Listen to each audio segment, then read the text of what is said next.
Hey, how are you? I'm fine, Rachel. How are you doing? I'm okay. I'm recovering from a little bit of a cold, but doing a little better today. I'm sorry. Yeah, there's something going around. I have several friends or colleagues who have sniffles. So, Also, we had a blackout like 5 minutes ago, so hopefully we keep the connection going. And if I drop off randomly, that's why. yeah, I've been watching the skies here. Um, so it's very still. Uh, in Texas, it's called still before the storm. Sky's the right color, and everything's just waiting for something to happen. So, kind of makes me nervous. Okay. Hi, Carolyn. Hello. Hi, Gina. Hi. I've got you in the meeting twice, Gina. Yeah, because my microphone is not working, so I Okay. have audio on my phone and the visual on the computer. That's fine. That's fine. Jerry. And Lynn sent me an email a little while ago that said she might be a little bit late. She had a meeting that started at 5:30, and she wouldn't be able to join us until just a little bit later. So, Carolyn Greenwald is a trustee. She's been a trustee for a little while now, and I've asked her this year to join our CSC task force, and she agreed. Carolyn, feel free to ask questions at any time. The CSC task force is kind of is kind of an umbrella that we're covering both the CSC climate smart communities actions and the clean energy community actions too. And I was telling our trustees at our noon meeting today that thanks to Gina's help, I was able to apply for our designation grant, and I received notification on Tuesday that the grant was approved. So within the next few days, we should receive either a check or a direct deposit from NYSERDA into village accounts. So congratulations to all of us for that. Good work to all of you too. Nice to meet you, Carolyn. Gina Cassidy is our CEC coordinator, and she's with Cornell Cooperative Extension. And Rachel Zevin, or is it Zevin or Zivin? Zevin rhymes with seven. Zevin like seven. Okay. Rachel is our Climate Smart Communities coordinator with Cornell Cooperative Extension. So they kind of keep us on track and both support our efforts to make sure that we're moving in the right direction.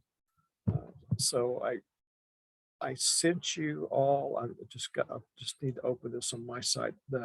The agenda for today. A lot of it's just kind of a status on the actions we had started recently. We have moved on through pledge elements. PE, Carolyn, is pledge element within climate smart communities. We've kind of worked through a pledge element action items for PE1, PE2, PE3, and PE4. We don't do all of the actions. We just, as a village, pick which actions are appropriate for and achievable by the village. So within the PE5 actions, we currently have ongoing the recycling bins in government buildings. That's basically just documenting that we will have recycling bins in the buildings. We already do. It's just a matter of getting it into a policy somewhere. And I've had that in work for a while. There's not a lot of effort required for it. We've been using recycling bins for some time now. It's just a matter of getting it in our policy, probably just our employee handbook. So that's just a matter of getting that done. The construction and demolition waste policy is on hold. Simon Mall was kind of leading that. and that and the waste reduction education campaign and the residential organic waste program, which is Lynn, is kind of on hold too, just till we can work out what still needs to be done and who should lead those. So there's no pressure for you to pick up in Simon's stead, Carolyn. We just need to fit you in wherever you think you can help. We'll come back and revisit these. They don't all have to be done serially. They can be done in parallel across the pledge elements. So we just have kind of whatever worked best for the village. And then as we complete a pledge element action item, we just basically present that to the trustees, the documentation that we've done it. And sometimes it might require resources from the village staff, et cetera. So we have to get permission from the trustees to go ahead and pursue that. If you want to give me the job of writing something for the employee handbook for the recycling bins, I could do that probably in an hour. I mean, Okay. I know Yeah, it's hard away, but I could do that very easily. that's good. If you would like to do that, if you look at when you get started on any of these action items, if you look at our website from the village, there is a page for our Climate Smart Communities Task Force, and it will have resources pointing you to each pledge elements action items and the documentation, NYSERDA documentation on what needs to be done and how it needs to be documented. So you can look at any of those. Perhaps for Carolyn's benefit, I will share my screen in just a moment. Let me bring up the page and I'll show you what it looks like after I get there. So just give me a moment. It also probably makes sense for me to work on the solar permit when Mike looks at the draft code that we did. At the time, we had sort of gone away from the unified solar permit, but if there's a benefit to using it, I mean, we could reincorporate that. Okay, you can take a look at that too. I know that you've been involved in that for some time, and Simon was sort of looking into it. Yes, that would be good. Well, originally Mike and I discussed it, and he said he didn't want to use the solar permit, the unified permit, and then Right. he said maybe, and then if Mike doesn't want to use it, I was like, fine, forget it. And then later on, he said maybe he would consider it. So if we want him to consider it, I mean, now would be a good time before the. Sorry, a bug just flew by me. Before the rest of the code gets reviewed. Okay. I mean, if we want to ask him now, say, hey, this is something that would be of benefit if you review it this way, and then if that way doesn't work, then we could take it out.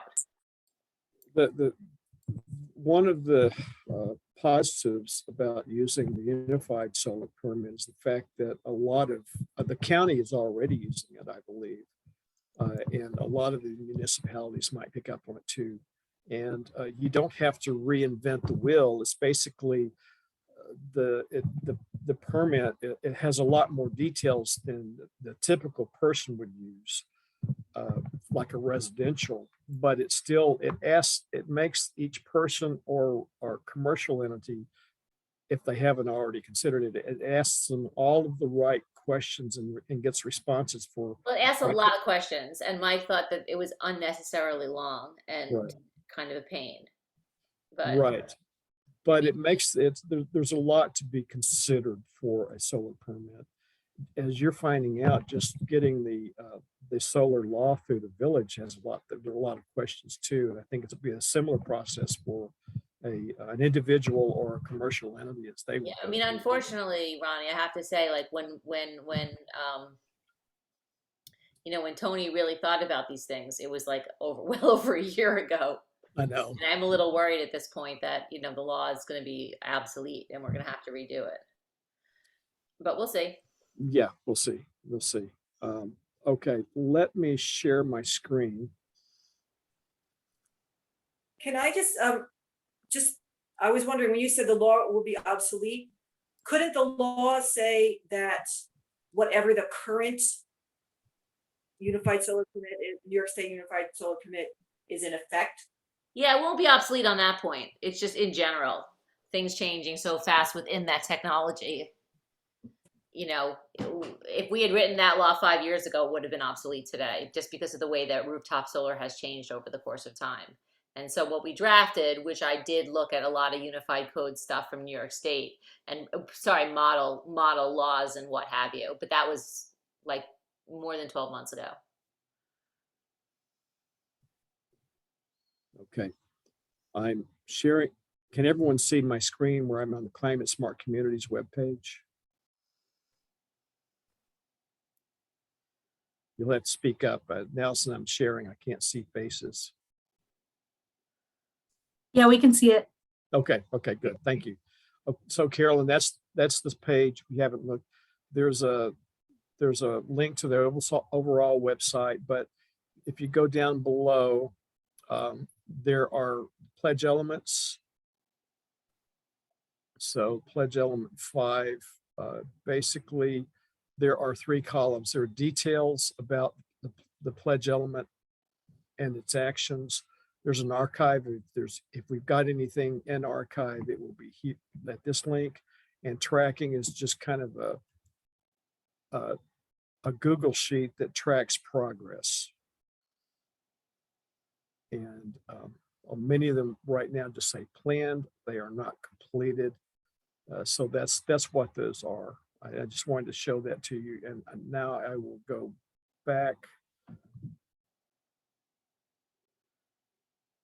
Unfortunately, okay. The Zoom share screen bar covers up my tabs. So if you go into the details, this is basically the pledge elements details as provided by NYSERDA.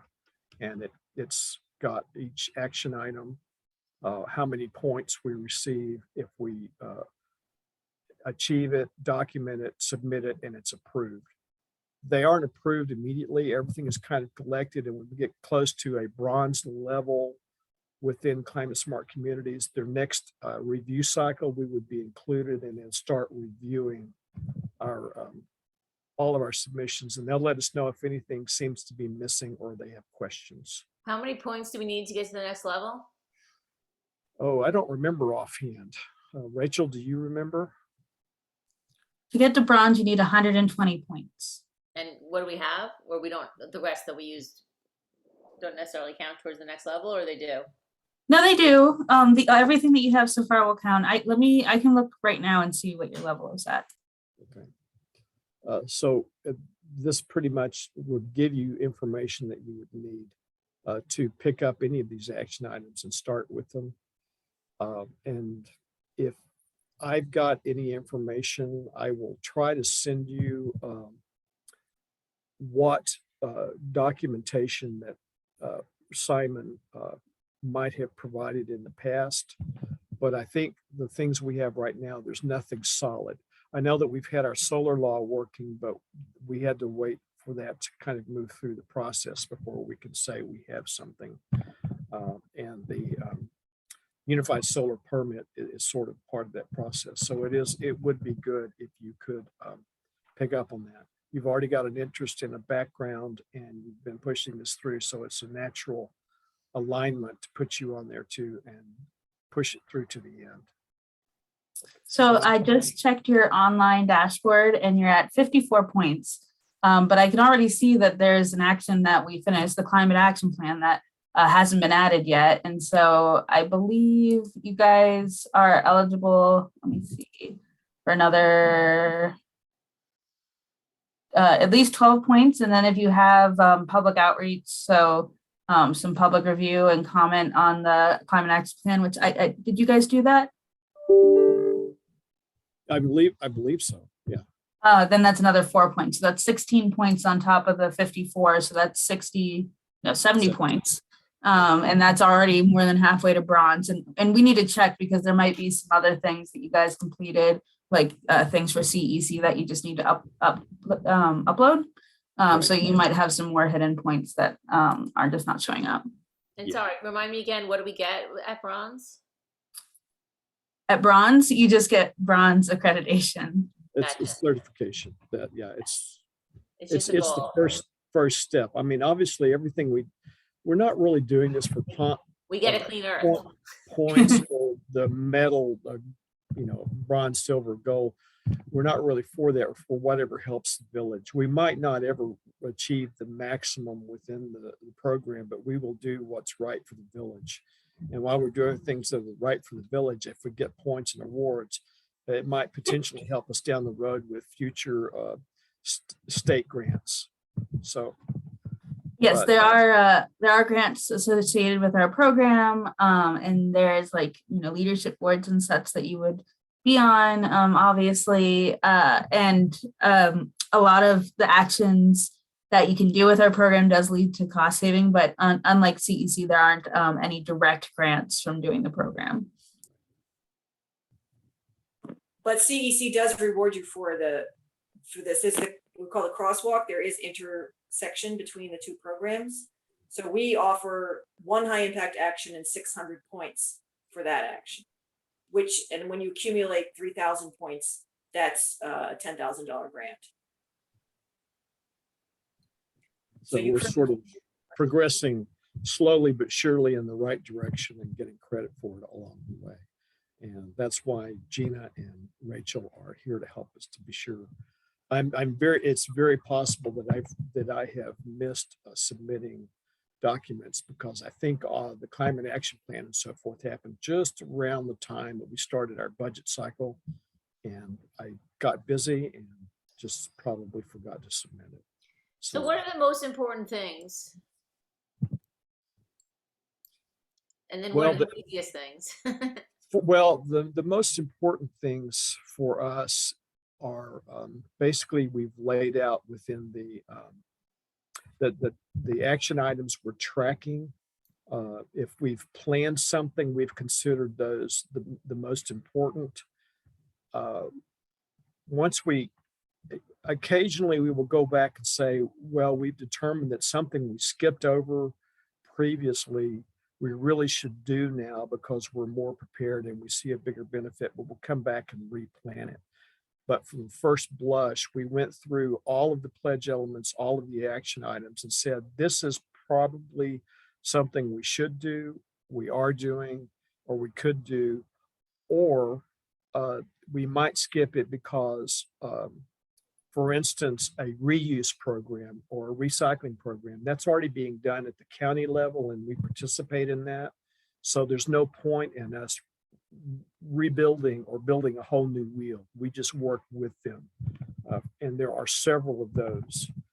But the things that we considered the most important, and you're welcome to go back through all of the tracking sheets and see if there isn't something that interests you or that you think we should be doing and bring it up at our next meeting. Okay. That's more likely, I think that you guys probably picked the best items, but we definitely tried. We knew what was logistically possible. Some of them are stretches, but it never hurts to reevaluate. And I what think did you have in mind realistically for biking? For biking, basically we were going to take a look at the local roads to see if there were any routes that we could make, like what is it called, a complete street model, where you've got you can accommodate pedestrian, bicycles, and then motor vehicles. So that was basic thing. We were looking to expand, potentially looking at expanding, and this is, I believe, what Simon was looking at, is where could we add new bike lanes, or at least document our bike lanes and have them included in local maps. I mean, that's the toughest one, but it also would be the best one. Yeah, it would be a good one. I know that there is a Tompkins County bicycling map that they generate in paper, but I think they also update an online version more often, and then every so often they will republish a new, if there are enough significant additions or changes to the online, they will come out and print a new version of the paper. Was there anything in the village on that map? I can't tell you, Carolyn. I don't know. Can you say the name of that map again? I'm just gonna write it down. Yes, hang on. I may have it on the website. I'm going to jump off. I'll be quiet for just a second and see if I can find that under our maps section. I thought that I had just recently added.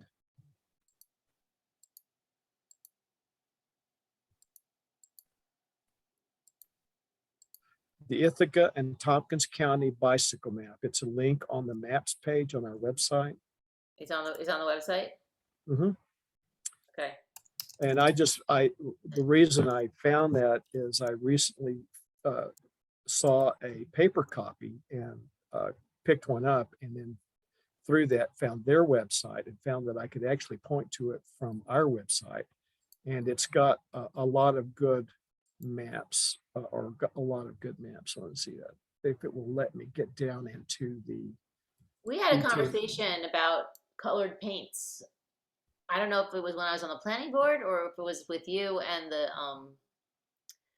trustees. I think it's probably with the planning board and John Courtney. I think it was after I came home from Sweden and they had so much vibrant paint color. And I thought, paint's not that expensive. Maybe we could paint things like bicycle lanes. Like they did down on, not the octopus, what do you call it now? The non-octopus, that one green lane going to West, West Mill. I'm not sure I've seen that. Yeah, if you're like at Pete's and you make a right, and you're going over the southern bridge towards Floral Avenue, there's a green bike lane now. Been there since it's been there for like 2 years. I haven't noticed it if I've been driving. Like the only green bike lane in town, I think. I don't know of any others. Looking at the map here, let me come back to Zoom and I'll reshare my screen because I can show you what the map shows within the village.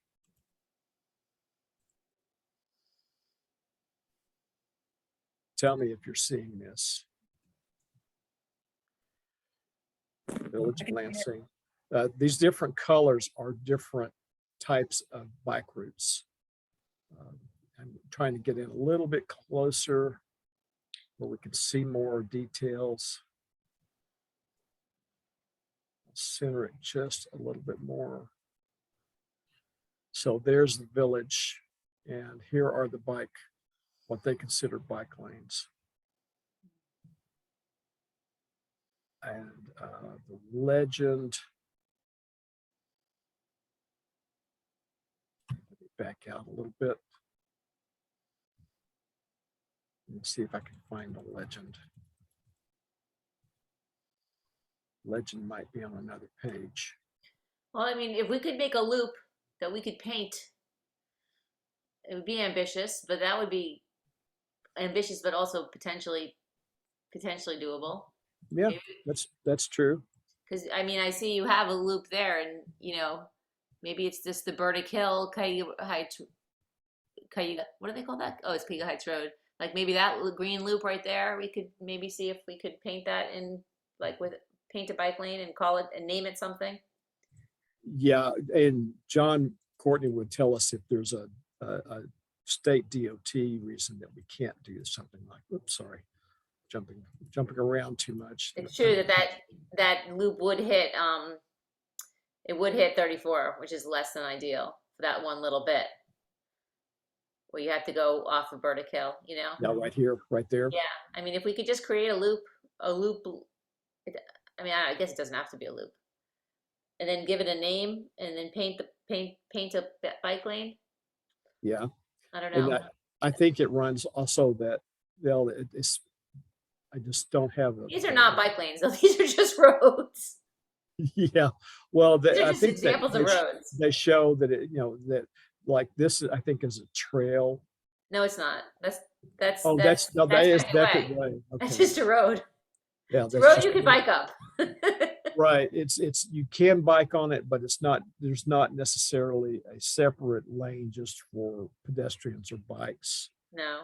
And I guess this is a part of the Mall Loop Road. Yeah, I mean, that's private land. We couldn't even do that. We couldn't put that. And I think that's, yes, it's possible that you ride your bike, but you're taking your life in your own hands especially if you get on Those tripping. potholes.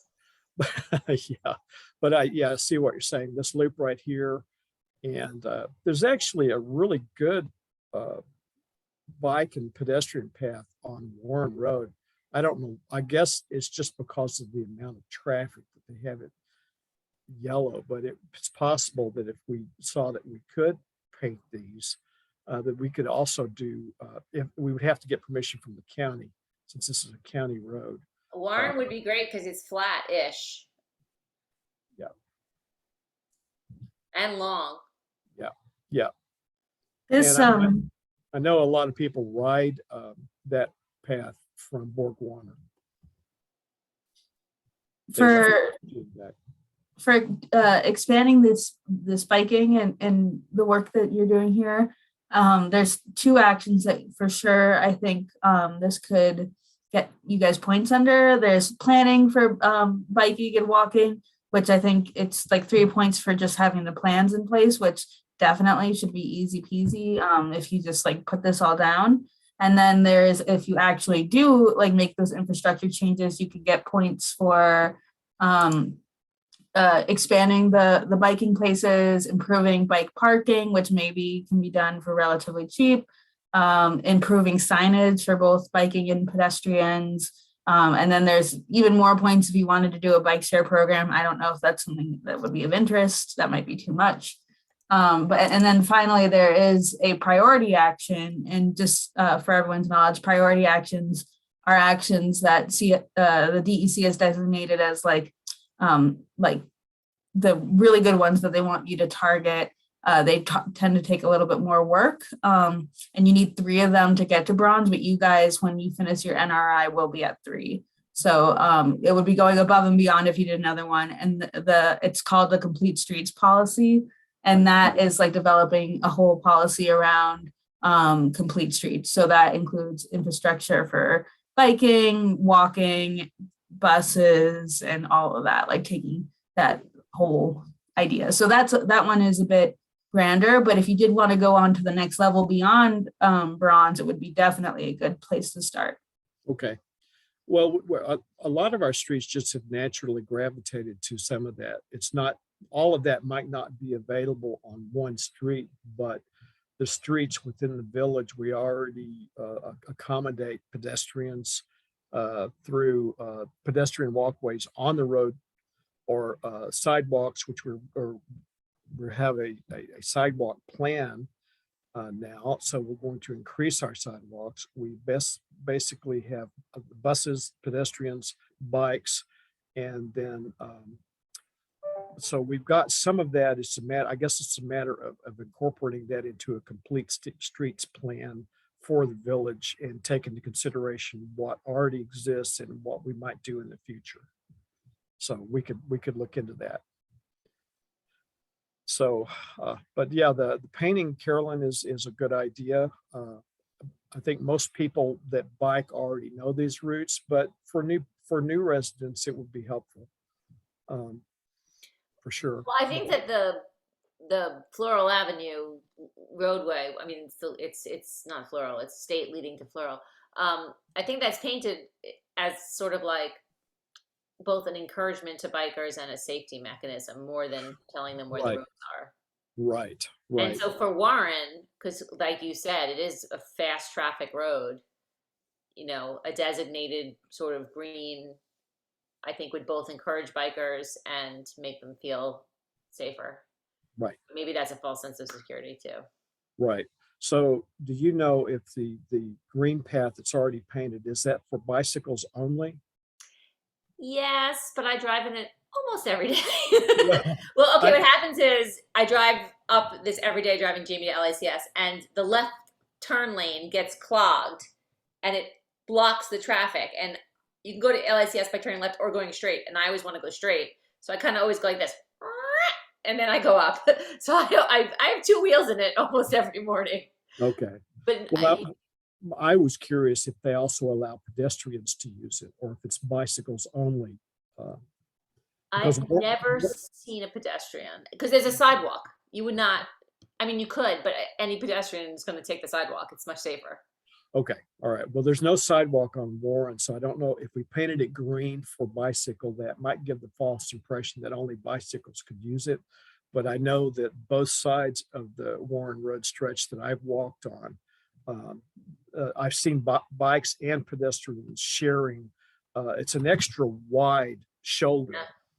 So we would have to check to see how we could designate that. Perhaps maybe only paint half of that shoulder width green so the pedestrians would know that. When we were talking about painting, it wasn't for bikes. When I was talking about with John Courtney and maybe the planning board, it was around the mall area. Right. It was more those heavily trafficked with heavy pedestrian traffic, Mhm. stops, crosswalks. Right. So that's Instead of just the where white. we were talking about it. Yeah. Instead of just white crosswalk, we use some kind of vibrant color. It was just catches attention. just kind of enhance safety, and there's just already so many pedestrians, and to increase pedestrian walkability, make it pedestrian friendly. Well, that, if we think about it, that could actually become part of our complete streets plan, is to say, work it out and say, this is what we want to do for pedestrians and bikes, is basically any area that's walkable within the village and that can be painted, we would paint just to give people an idea of where they can go safely. And when they're crossing a road, that same color carries through. So that's a good idea. I don't know. We definitely would need to think about it a lot more, but yeah. Yeah, I vaguely remember that discussion. I was attending so many planning board meetings that I can't remember if it was a trustee or a planning board, but I think it was in conjunction with, how sometimes we get presentations of pipe dreams. Oh, yes. I think it was attached to a pipe dream presentation, to be honest. You're right. It was the presentation that the Cornell students made to the board of trustees, but I think we had a lot of the planning board members. But we picked up some ideas that we thought would be maybe potentially doable in paint versus like a skating park or something, it seemed a lot more doable. Right. Yeah. And Hi, that plan. Hi, everybody. I'm sharing my desktop, so I let you in, but I can't see you. I'm going to stop sharing again. So I'm sorry I'm so late. This was one of those days when I had an all-day conference downtown on reuse, which I would love to catch you up about. Lynn, that's awesome that you were there. I was attending virtually. I saw that you were there virtually, Rachel, and I was just at the gathering down at the DOT site, and that's the chance. Everybody has the feeling that something really magical happened today. I really wanted to be there in person, but of course I got this cold right before. I don't want to divert the conversation. I can tell you about it later, but anyway, I think it has a lot to do with climate smart communities. So anyway, I want to hear about magic. Well, it's one of those points where the people in the state government and state programs in New York State are finally getting reuse. It's not the weak sister of recycling. It is the master of materials management, and it's an economic driver, and it's all about human beings. Whereas recycling is just about the stuff. Not about people. It's just about getting our crap put somewhere where we will feel better about it, even though we generated it in the first place. So anyway, I don't want to take up time because I know I've already missed half your meeting. Sorry.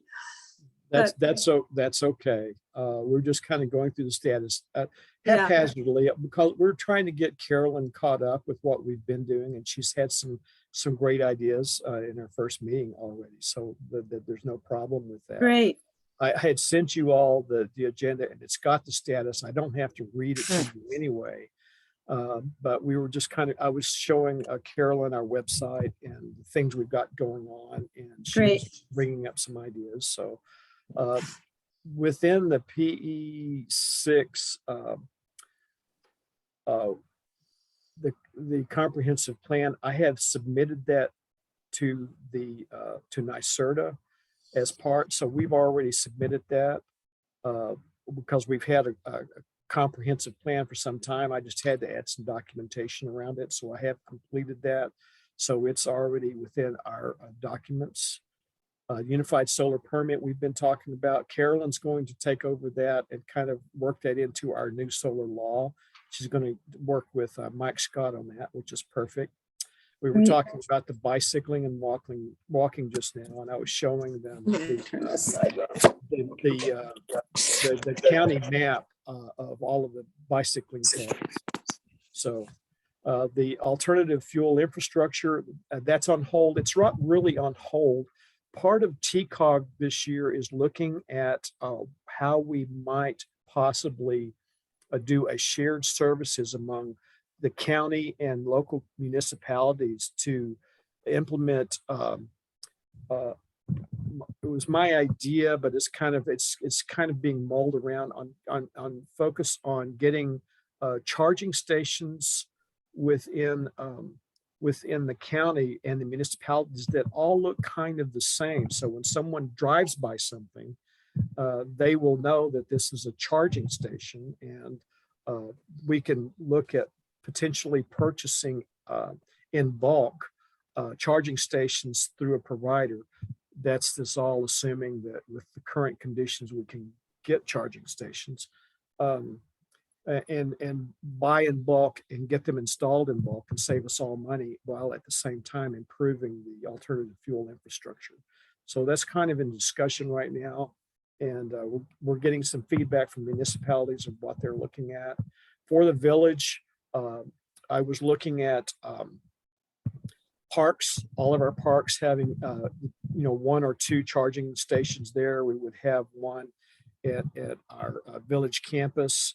And that's as far as I got. Everything else would be private, but it's possible we can start looking through TCOT, saying that if any of there are commercial customers who also want to purchase into this, that we can all work together and buy a countywide EV stations and have them installed. So it's not, I say it's on hold, it's being discussed, but it's too early for a decision. We've got to get a lot of ducks in a row before we can actually work on that. I think it'd be Go ahead. great if we had a map eventually. I mean, right now, the only charging stations I know about are at BJ's.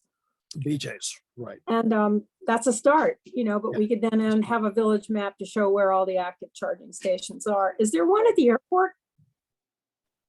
I think that there are. I think there are some parking spaces in the parking lot there that they do have a few. I would think that it would be in short term, not in long term. You wouldn't go away for a week and leave the car plugged in. No, it's in short term. Yeah, it's over in it's one. I think it's the south or the east edge of the parking lot. I believe they're in there. There might even be some in the like the staff parking area too. But the other thing is that once you're in the EV, once you have EV stations installed, normally the companies that install them, they enroll you in the online version so that all of the car manufacturers have maps that they build into their vehicle systems that tell you where the next EV station is. So at some point we would be part of that too. I wonder if we want to consider amending our parking requirements on big buildings. That if you're building something that requires like let's say 40 spots, that you have to have a charging station. We can look into that. I know it's discussed in the planning board. It has been discussed recently in the planning board. A couple of their decisions is, are you going to have any charging stations? And I think that's kind of going back to what happened with sidewalks, was when we were just asking them to put them in versus now they have to put them in. Yes. But I don't know if we want to require that or not, but it's just something to think about on the big early right now. But I know that Cayuga Medical, when they start their facilities, they were saying they were looking at putting in some charging stations right there close to the entrance of with their new space within the mall. The thing that drives Adam nuts is that the people who use them in the public garage on Green Street. It's like the same 4 cars. And then it says charge your car and move it. And they don't, they leave it there all day. And They Adam don't. leaves a note on the same car every single day. Move your car. Well, that's, the city should police that. They Yeah. should come they in don't. and mark the cars just like My they do on husband 2 pleased hour. it. Yeah, right. No, but the city should do that, I mean, agree. I've often wondered about that. It's like a lot of, when I'm traveling, I'll see a charge station at a hotel.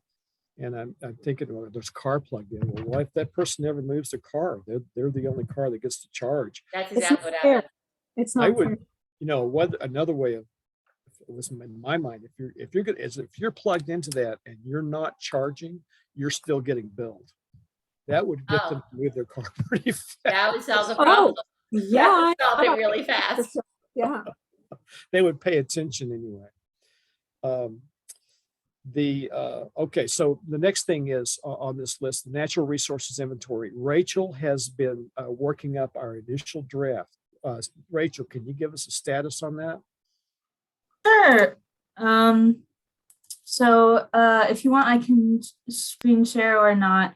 Basically, You can share now if you'd like. Carolyn is not aware of it, so she might not. She would probably appreciate a quick view of where we are. Sure. Can you see my Yep. Word document? Yep. Perfect. So this here, you can see along the side is the outline of the sections so far. And then right now what I've been doing is trying to gather all the data to make maps for as much as I can.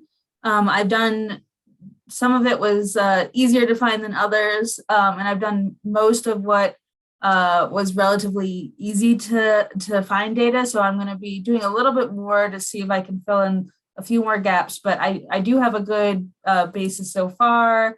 We have surface geology, bedrock, soils, slope, hydrology, as well as like land cover and a few more maps. I think I have 9 done thus far. Once I get as many maps as I think I can that are pertinent to this inventory, I'll probably send it to you guys just to review the maps specifically, because, some of the spatial data, they're like, sometimes are from a national extent and aren't exactly on point. So I do want you to check the data to make sure it makes sense for what you know of Lansing. And then once that's good to go, I will go through and be writing like captions as well as a lot of more information for each of these sections to go along with the maps. But I do want to get those maps reviewed first before just diving ahead in case there's any like huge errors and I write a ton about it and it's just not right. Don't want to waste anyone's time like that. So it's going pretty well. Yeah, does anyone have any questions about it thus far? I do. When you're looking at the Village of Lansing land cover, meaning plant cover, or how land is being used and what actually grows, I'm assuming that you're working from some aerial telemetry that shows actual habitat. I mean, we have an awful lot of fields, more than I thought we did.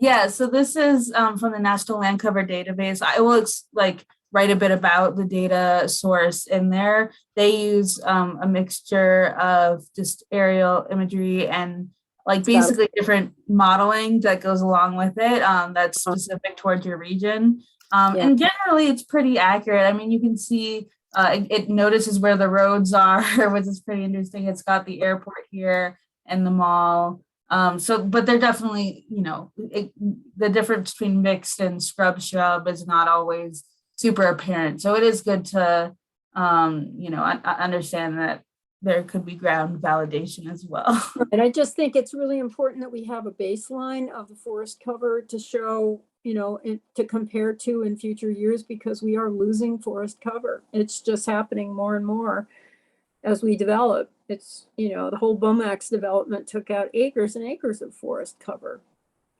Yeah, and this is a great way you could start with that for sure. Yeah. You can even pull out make a data set of just the forest, like deciduous forest, evergreen mixed, and if you want to consider herbaceous or something as part of it.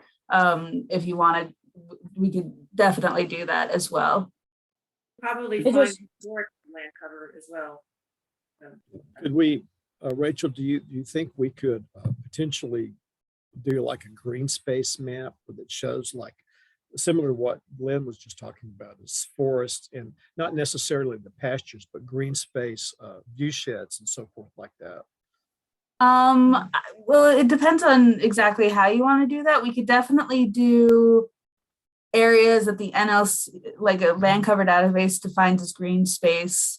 And we can even like overlay slope to see where the view is, but you kind of need to like have a certain point in mind to build a view set. It's like where you want to view from. So it's Going back to the work that Trowbridge and Wolf did for us, back before, I think I was still on the board, and it was back before we even had the new building, because I remember their presentation in the old building. And we hired them to do a view shed study. And that's got to be somewhere in the village archives that show what the views are and, what their points of reference were, like up on Trip Hammer Road, looking up the lake, that kind of thing. And somewhere that information must be in the village. I don't know if that's something you've been able to get your hands on. I didn't know that report existed, but I can see, I can check what's on the website and. No, it's not No, on the it's on the website. I website. have not seen it myself. You've I not would be seen it. interested. Well, I just remember when it was done, and one of the things that came up regarding that was when the Tikkun V'Or building was going in, they were very aware of that view shed, and they actually accommodated it by changing their roof line so that they didn't block the view as you're driving up Trip Hammer. I mean, they were very sensitive to the fact that that's part of the view shed up the lake as you're driving up North Trip Hammer, which I just remember that because that's the one instance where somebody actually was paying attention to the view shed and trying to build accordingly so that they didn't mess it up. Interesting.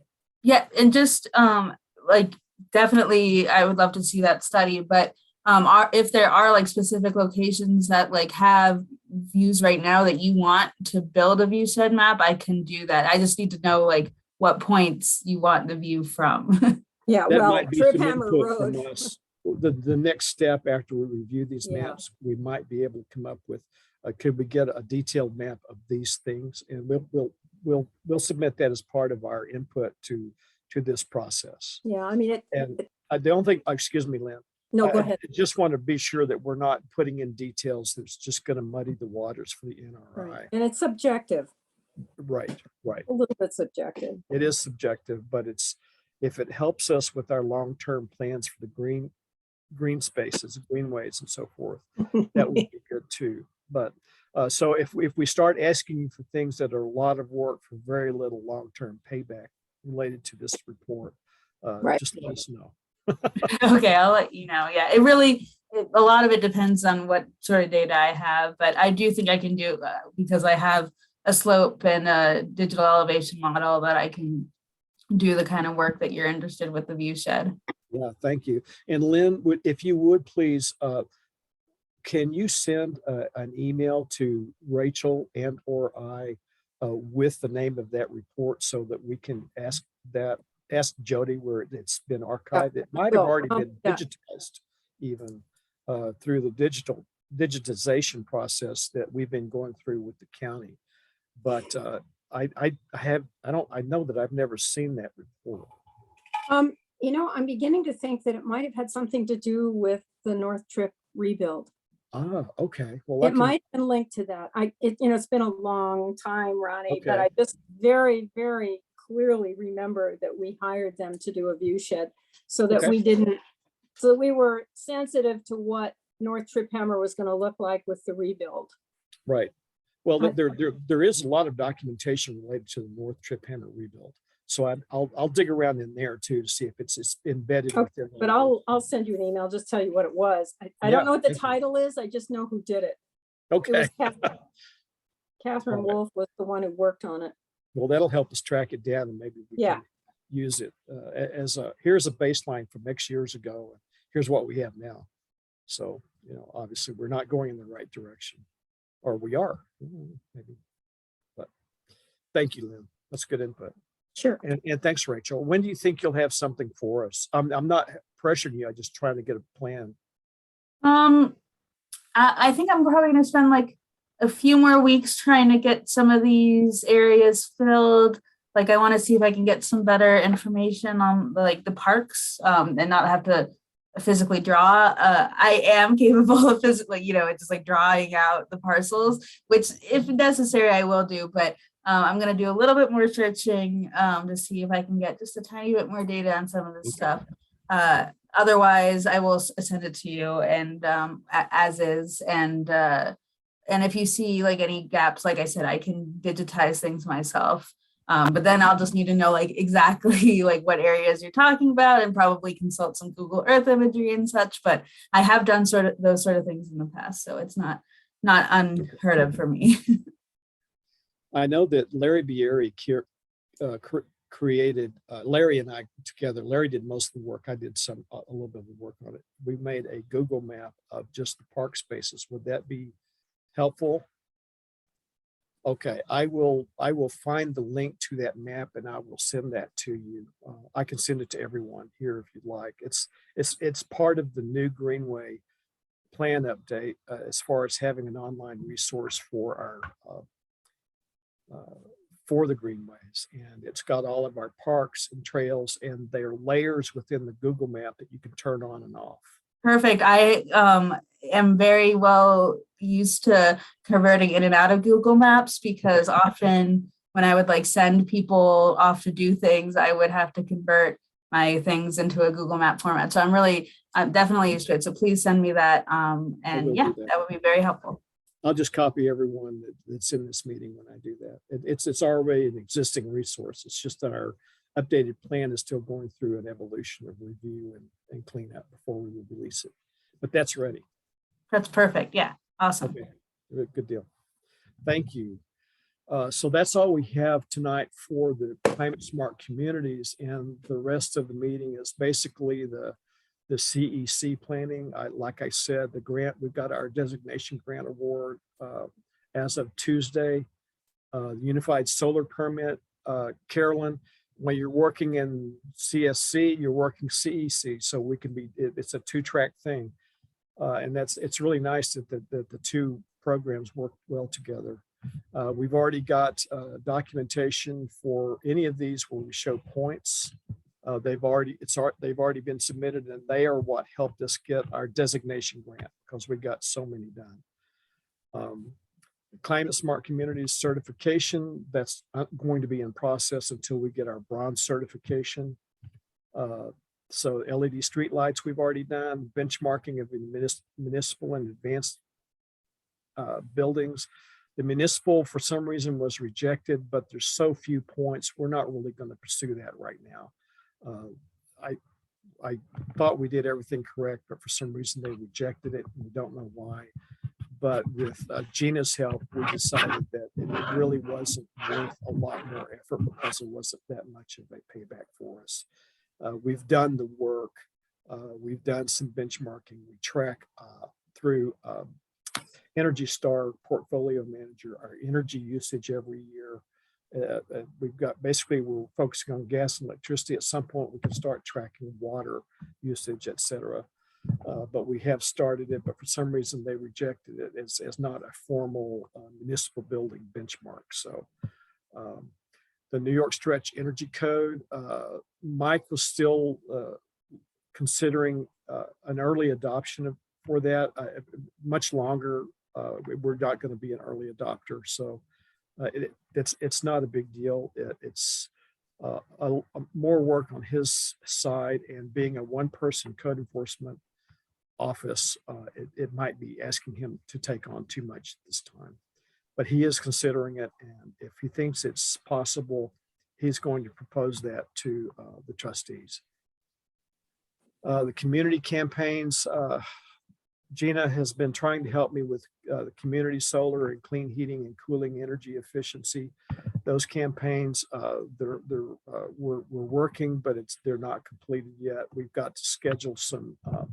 We have We have held such the community campaigns in the past, but for the CEC, this CEC, we had done those prior to. We need to hold new campaigns for the CEC credit. So we just have to do that. And we have contacts. It's just a matter of getting those scheduled, holding them, and then documenting it. So we are sort of working on that. And I got distracted with budget, and I got distracted with the vacation, and now I'm distracted with catching up after vacation. And after that, we will probably start working on them in real.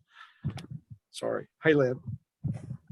Were the community campaigns, was that what Simon did for getting people to sign up with solar?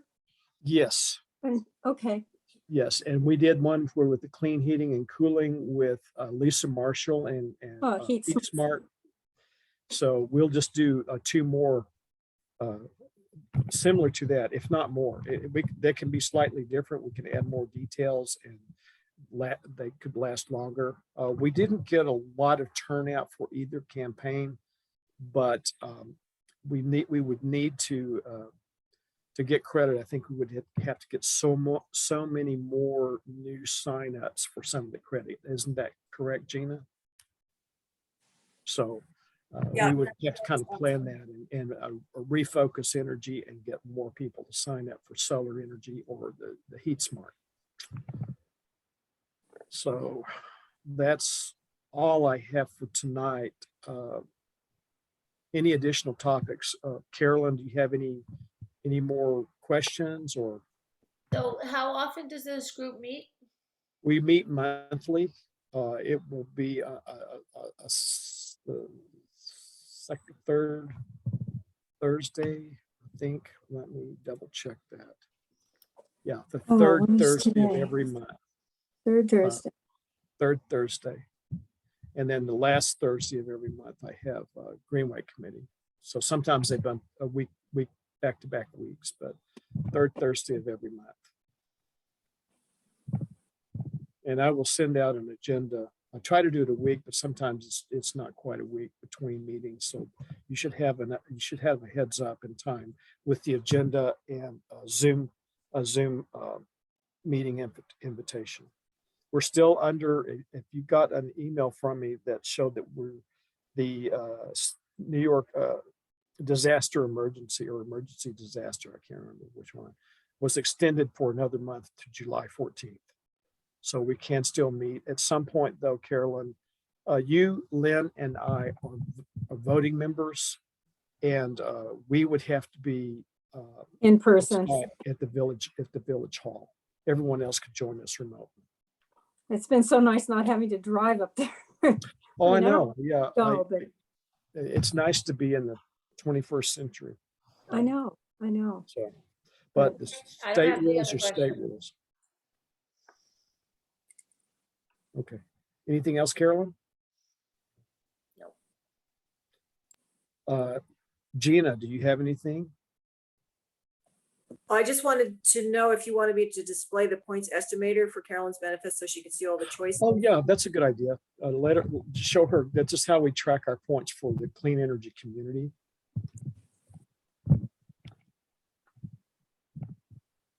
Okay, so they call this a points estimator, and shows how many points you have currently, the short-term priorities, how many points you would get, and then the long-term priorities. And so, for example, I have the unified solar permit as a short-term priority. Energy code enforcement training is completed. So blue is completed, green is short-term, and yellow is long-term.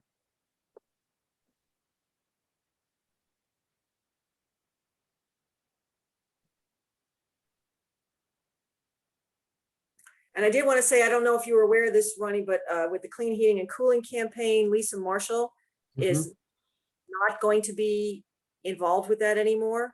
Oh, You're no. doing- Oh, Yeah, too they're bad. doing reorganization of the whole Heat Smart unit at Okay. NYSERDA. So Okay. I will let you know when that calms down a bit and we have somebody assigned to us. Okay. Oh. Well, I hate to Is see she- Lisa go. Yeah, me too. Is she leaving because they're changing the structure, or is she leaving to go do something else? Well, both are happening. Both are happening. She's gonna have to leave to do something else. Oh, too bad. Right, That yeah. is too bad. She's been great. No, she has a She's lot been of, a lot of, great, a lot of connections. yeah. And she's very pleasant to work with, as are everyone on this call. So, okay, if there are no other comments, then I guess we can adjourn for the evening. Some of our meetings will go longer, Carolyn. I've scheduled 2 hours, but I do my best to make them short meetings. You can plan on, you can set aside 2 hours, but I try very hard not to have very, very long meetings. Ronnie, this is probably meeting number 11-60-10 out of your week, right? How many meetings do you have as mayor? You must have a lot.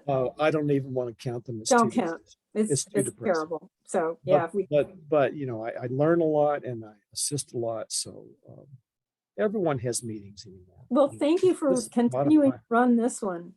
Oh, but that's fine. It's been my pleasure to work with And everybody. to all of you for all your help. This has I agree. been really wonderful to have some expertise. So we're not just thrashing around. Yes. I'm still in the waste management mode, but actually I'm going to change that and say I'm in the materials management mode. Excellent. And we're just really lucky that we have Finger Lakes Reuse right in our village, because these people are movers and shakers. They are making waves statewide. You're going to hear more about reuse as the years go forward. We finally, it's kind of like being put into a nuclear reactor. We're finally seeing some effort on the part of the state to really Yeah. pay attention to this. Are they? What are you looking for from the state? And then what are they doing now? Oh, well, I mean, there's a lot of policy stuff that reuse really needs, and a lot of support, the kinds of things that the state put behind recycling in the early years. I started in, waste management work when the state paid 50% of all of our expenses for recycling equipment. That meant trucks and curbside bins, half the salary of a recycling coordinator. That was back in the 80s. Right. And early 90s. And now that we're working on reuse, this is really much more about people and social programs and keeping materials local and the circular economy. And you're going to see things with much more bigger human values, because recycling just got corporate. And we started dealing with, the plastics industry and the glass industries and all these people who are just dominating, what can happen and what can't happen, and packaging and all the rest. And so with reuse, you're seeing completely different kind of paradigm, completely different. It's radically different than anything to do with waste management. It's managing our resources locally and leveraging that management into helping people. And everyone who's involved with this is so excited about it. It was really quite an amazing day. We all felt like there was this huge paradigm shift today. This was the very first reuse summit for New York State today. And there will be more. Yeah. People are really getting on board. SUNY, Syracuse ESF has 2 or 3 programs up there that are working very hard on circular economy and sustainability. Cornell's architecture program has some pretty amazing, they've got an architecture lab that's looking at how you can reuse structural materials that are claimed from buildings that are torn down, such as what we did in College Town in January, where we did a big deconstruction project up there. Wow. There's a ton of stuff that's going to be happening, and it's very exciting.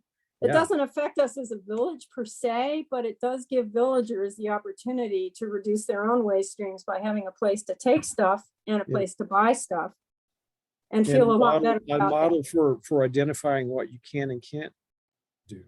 So that's always good. Yeah. To have, I mean, the thing is, recycling has always just sort of been the heavy sister, the heavy boss of our waste management programs. And in fact, it's third in line in the waste management hierarchy. Reuse isn't even about waste. It's just a concept that people have, that waste is a concept. And And that runs corporations who like to throw the stuff away. So Right. anyway, stay tuned. There's a lot of- Recycling became a volatile commodities market. Yeah, it's about commodities and it's also about just continuing wasteful practices like single yeah, use items. As long as you can recycle it, do you feel better about plastic water bottles? I think they're horrific. But, you The know, soda Yeah. companies were you will, behind the whole recycling push because they didn't want to change their practices. They just no, they didn't. put the waste on the consumer to take care of. Right, and then push people in New York City to think their drinking water wasn't any good, when in fact, theirs is probably some of the best drinking water in the country. You know, they've got the Catskills as their water supply. They don't have to build a filtration plant because they have watershed regulations that protect their watersheds. So, you know, it's all a bunch of hooey as far as I'm concerned, and I'm kind of done with recycling. I spent my whole career talking about it. I'm so excited about reuse. I can't stand it. But anyway. The I thing think that it's great. Sounds the- amazing. Sorry. the thing that turned me off on water bottles, when that came along, it was so great to have a bottle of water you could carry with you. There was a report in Dallas one evening on early evening news where a reporter was standing beside a 10 by 10 cube of plastic water bottles. He said, "These are the water bottles that are thrown away and captured. This is one day One day. in Dallas." Yeah. And I'm thinking, And then you go to Indonesia. 365 of those cubes every year. What do Yeah, they and then do? you go to a place like Indonesia, anywhere in the developing world, and that stuff is choking them to death Right. everywhere. So Yeah. anyway, we've got lots of work to do Yeah. as a community, but also as a movement in the United States. And it has to do with textile management, fast fashion. I mean, there's so many issues that come to the fore when you start talking about waste reduction and Yeah. prevention. We need a cultural shift. Is what But, we need. you know, keeping Well, money that is like you locally, started. it is a cultural shift. And that's Lynn, what will I you be felt. meeting again every year? Is it for sure going to be an annual It's meeting? going to happen. Oh yeah. I mean, the people who attended today, we had 90 people online and we had probably 80 to 90 people in Cinemapolis, and they were there all day. Oh, So, wow. I mean, it was That's pretty great. impressive. And a lot of them I know from my years in recycling and going to recycling conferences, but they're all making the big shift as well. They all realize that what we talked about, and what we've been talking about for years, is finally coming to the fore in the minds of the people who are going to be the movers and shakers Good. in Albany, you know, where the funding comes from. Right. That's And excellent. so far, it's not dominated by corporations. It's dominated by people power and communities. Yeah. Well, this kind of movement has a really great possibility for local mom and pop places to Absolutely. help with local reusability. Absolutely. So that's excellent. That's good, Lynn. That's So good. anyway, news. this is my reaffirming. bully pulpit. Sorry. I just had to share that because it Thank was a you for really reporting exciting on day. that. It's a glimmer of hope and It is a deepening glimmer of change. hope, and everybody needed something. Jesus, we all needed something to feel good about today. No Oh, kidding. No otherwise kidding. it's just a disaster out there. I don't want to listen to the news. I know. Everyone just felt really good about what we were talking about today. So That's we're great. on to something really big. Good. Okay. Well, with that, let's end on a very positive note and adjourn for tonight, and we'll see each other. And Carolyn, in the meantime, if you've got questions, you can contact me. And if I've got information from Simon that I've collected, I'll send it along to you. Well, I'll try to get moving on those 3 things before next month. Thank you, Carolyn. Good night, everyone. Good night, everybody. Thank you.